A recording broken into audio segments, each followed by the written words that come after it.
Hello বন্ধুরা, এখন আমি বানাবো খুব সুন্দর টেস্টি কলাইশুঁটির কচুরি। তো বন্ধুরা চলো আমি কিভাবে বানাই তোমাদেরকে আমি দেখাচ্ছি। আমার মতো একবার এরকম বানিয়ে তোমরা খেও বন্ধুরা, অপূর্ব সুন্দর লাগবে।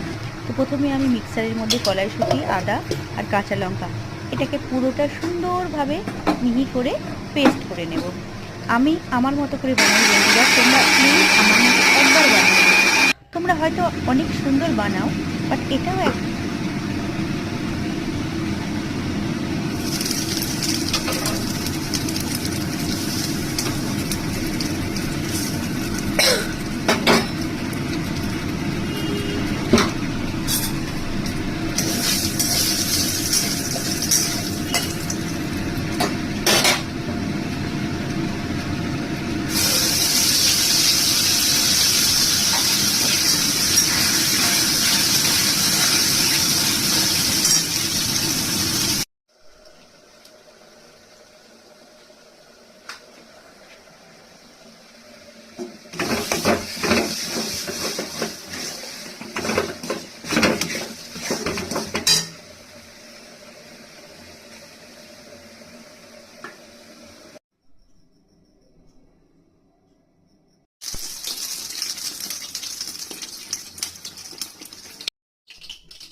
তরকারিতে ডুবা